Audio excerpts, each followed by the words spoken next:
Hello and welcome to Driving with Todd, and I'm Todd. I'm a huge Black Sabbath fan. I love Black Sabbath, especially Black Sabbath with Ozzy Osbourne. I do have all the Black Sabbath albums on CD, with and without Ozzy, all the different incarnations of the group. I've got them.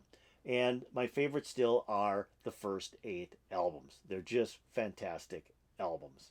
I mean, I remember buying Black Sabbath, the first album, at the store.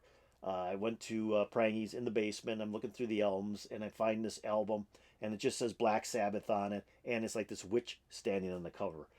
It's like, wow, it just drove me right to it. I had to pick the album up, take it home, and when I put it on, I didn't know what it was going to sound like. I mean, I never heard Black Sabbath before, but it blew me away. The guitar playing, Tony Iommi's guitar playing, was just tremendous. And then you have Ozzy's voice. I mean, it is just a great album. From first track to last track, there's not a bad track on that album. And then he put out Paranoid and Masters of Reality, which are okay. I mean, they're not great albums, at least in my mind. So true Black Sabbath fans will probably jump all over me, but those are not their two best albums. I mean, I was very disappointed with Paranoid, though I listened to it a lot. When I bought it, I was like, this isn't the same. This is a different style of music almost, but I listened to it a lot. Same with Masters of Reality. They were changing how they were playing guitar almost. I mean, they were trying to do a new sound, which they actually found on Black Sabbath Volume 4. Now, Black Sabbath Volume 4 was a huge change in their direction. I mean, it just had a different sound to it. Their guitar, when Tony played guitar, it was like this continuous note when he played, and it kind of played throughout the whole song.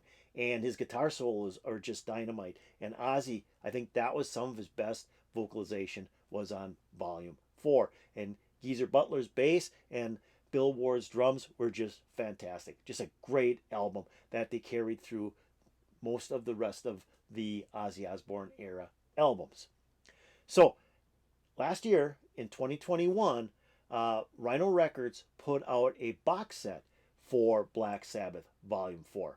When I saw that this was going to be released, my heart just went boom, boom, boom, boom, boom, boom, boom, boom, boom. Can't wait to get that. I immediately went online, pre ordered the album, and could not wait for it to come out because I am that big of a fan of the Volume 4 album. I just think there's not a bad track on it. It's just one excellent song after another. It finally came out. I got it in the mail, and it weighed a ton. It's 580-gram albums with a hardcover book. So this thing weighs a lot. What's cool is the cover. See if we can see it a little bit. Instead of the black and white just image of Ozzy on the cover, they actually put the photo of Ozzy on the cover of the box, which I thought was kind of cool. It was neat because it's a little different than the original album. And as you can see, it's not thin, it's fairly large. And then this is the back that has all the songs that are on the album and a picture of the band. Pretty cool. So let's just look at this real quick. Take the cover off. This is the cover. Take that off. And on the back of the album is this piece of paper, which once you take the shrink wrap off, falls off. Again, it's like the other back that I showed you, but now this one has a little bit more information. It says the Ultimate Black Sabbath Package 5 LP Volume 4 Super Deluxe Edition featuring original album remastered. 2 LPs of unreleased outtakes mixed by Steve Wilson. Now, I talked about Steve Wilson remixing albums a couple of videos ago when we talked about Jethro Tull's Aqualung, because he remixed all the Jethro Tull albums. Then there's Live in the UK 1973, a 40-page book with photos, artwork, and liner notes, and a color poster. So that's what you get in the box, and it's made in Germany. So the pressings should be really nice, which they are really nice. I get kind of disappointed in some of the pressings that come out today because there's just so much noise. It's like they don't care. The record companies don't care, and the people who are making them don't care. But if they're done in Czechoslovakia or Germany, there's a couple of places, they are immaculate, and these are immaculate sounding. So then comes this hardcover book. Now this has the original album cover on it with Ozzy in just black and white art. It's not the photo like on the cover of the box. So this is what was actually on the cover of the vinyl album. And it's just a great book. lot of cool pictures, a lot of advertisement pictures, where they played, you know, concert posters, and they talk about how they made the album and the ups and downs in making the album. Here's an ad for the Snowblind single. I guess Snowblind came out as a single in some countries, and just a great book. I mean, here's picture sleeves for 45s that came out. Just a great book, and nice hardcover. I mean, this is something that is almost like a table book. You know, you could lay it on your table in your living room. People come over and go, "Oh, look at that Black Sabbath 4. Got to look at that book." Just a cool book. Then we have a poster. I'm not going to open up the whole poster because it's huge, but it's kind of a big poster. What is it about? I think it's 2 feet by 3 feet or something like that. Just huge. Something that, you know, is nice in the box, but you'll never really hang it on your wall. Anyways, I'm not going to do that. I don't have enough wall space for something that large. Then this is the bottom of the box. And then the albums. So the albums are kind of cool because they each have a different cover with a different one of the members of the band. And now this is an alternate picture of Ozzy. If you remember from the volume 4, he's you know, throwing his arms up in a peace sign. This is an alternate photograph on the cover of the actual Black Sabbath volume 4 album that's remixed. And then we have the first outtakes and new mixes album, and you got Tony on the cover. Really cool. Just very well done. Just very well done. Then we have alternate takes and false starts. This is the second record of outtakes, and you have Geezer on the cover. Just cool. And then the backs, he's white on the back, and then like orange on white on the front and like orange on the back. And each album is like that, where they flip the colors. That's kind of cool too. And then we have a live album, and it's a 2-record set. And this one has Bill Ward on the cover, and again, you flip it over and the colors are reversed. And it's a bifold sleeve, and we have a poster of a tour poster on one side and the band on the second part of the bifold sleeve. So again, very cool package. If you don't have this and you're a Black Sabbath fan and you like volume 4, you got to get this package. I think it's still available. I mean, I don't know. You'll have to look. Like I said, it came out about a year ago. Came out in 2021. And it's just a phenomenal package. They've done 3 other albums like this. Paranoid was the first one, which of course I've got, and it's done in the same vein as 4. And they did Sabotage, and now they just released, I think it was in December, released Technical Ecstasy. So I'm hoping for the other 4 that they do the other 4 albums as well, so that all 8 are in box sets like this, and they line up on a shelf very nicely, just very nicely. So with that, I thought we would listen to something off of Black Sabbath 4 that I really like. My favorite track, and I think it's probably a lot of people's favorite track, is Supernaut. I just love that song. The first time I heard it was like, oh wow, that is just tremendous. And I couldn't turn my amplifier up loud enough to have that song blare out of the speakers. And every time I play that song, I just crank my amp. It's just one of those crank type songs. You got to play it as loud as you can. It is just dynamite. And then it's got one of those rhythm sections in the middle, like Steppenwolf's Rock Me. And it's just a real wild type of rhythm section. It's just great. So with that, let's listen to Supernaut. This video is kind of cool. I left the guy some feedback and told him that I planned on using this his video for my video, because he did a very nice job in putting this together. So here we go with Black Sabbath doing Supernaut off of Volume 4.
Wow. if you're not if you're not sweating after that one, it's such a great song. I just can't tell you how much I love that song. I just love Supernaut. That is just a dynamite song. I love that they had the vertical label spinning there in the beginning and at the end too. That was kind of cool. That was their label in the UK there on Warner Brothers here in the United States. Just a great song. And if you notice, Tony, when he's playing, they showed him up close playing on the fretboard. He's missing the tips of two of his fingers. He lost them, I think, in an accident when he was working as a very young man, and he didn't think he'd ever could play guitar. And yeah, I mean, he has a very unique style of playing guitar because of not having the tips of his two fingers. So that's kind of wild too, because the guy's a great guitarist. I just love the way he plays guitar. I mean, he is like him and Ozzy. I mean, the whole group is just a phenomenal group, but they all play their part, and Tony just plays such a strong part with his guitar playing in Black Sabbath. So with that, I hope you enjoyed Supernaut. I hope you enjoyed Black Sabbath. I hope you enjoyed me showing you the box set. I just really love these box sets that they're doing for Black Sabbath. They're a band that deserves this kind of you know outlay of their music in such a cool format. So with that, if you do like this, you'd like Supernaut, Black Sabbath, hit that like button below. That'd be so cool. If you got a story about what you were doing the first time you heard Supernaut or the first time you heard Black Sabbath, put that in the comments below. That'd be really cool too. And if you haven't done so, subscribe to my channel. Subscribe. Do it now. Don't even think about it. Just push that subscribe button. You'll be so excited that you did. And hit the bell and you'll get updates to my latest videos. So with that, I hope that you have the most wonderful smile, especially after watching this video. You got to be smiling because it was a phenomenal video. And peace out, baby.